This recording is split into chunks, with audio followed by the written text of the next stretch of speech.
بتشتغل فين؟ لا بس ما تصوريش بس بصوا علينا نقبوا علينا اللي قاعدين بتوع الدين اللي دخلوا على الجامع. احنا ما عندناش علي الروضه يا ابني. الحته دي وسط المنطقه دي احنا واقفين من احنا حتتنا ومن احنا عيالنا ومن احنا بيوتنا. دخلوا على البيوت امبارح، دخلوا على البيوت ودخلوا على الحريم بتاعنا ودخلوا على العيال الصغيره. على ما متصابين ياما يعني، في ناس متصابين ياما يعني. المنطقة دي اسمها ايه؟ منطقه بحري جامع الهدايا. جامع الهدايا. كانوا بيصلوا هنا امبارح وطلعوا بالمشي، كانوا بيصلوا بالجزء. في واحد سني ولا واحد اخواني بيصلي بالجزمه. دخل الجامع؟ بيصلي في الجامع ساعة صلاة الجمعة بالجزمة.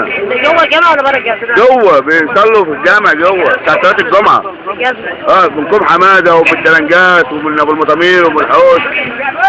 ياما عالم ياما دخلوا بقى على البيوت بتاعتنا وضربوا العيال الصغيرة وبوظوا الدنيا. امبارح كانت بتصور هنا من ضمن المتصورين وشافت المناظر ما يجيبهاش المناظر وقعدت معانا. لا والله. لا ما تصوريش. ماشي احنا بقى مع الشرطة ومع الجيش. احنا بنحمي البلد. بس انا بتحضر منكم تاني. لا يا ست لا الحريم لا الحريم لا. لكن انت كنت واقفه بوقت الجهاز تدور علينا بس تعملي كده صح الموضوع.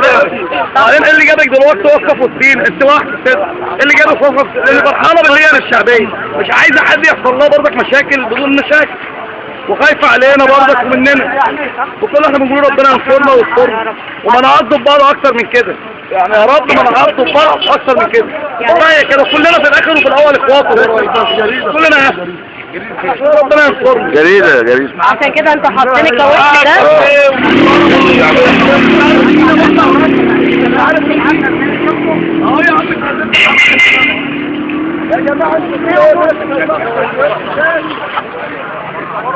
ما تخافوش مني انا معاكم. تبلغوا لهم رسالة اللي احنا مش هنسيبوهم وتم الشهر ده مش هروح عبر. الشعب المصري كتب لهم الرسالة دي من زمان. ايوه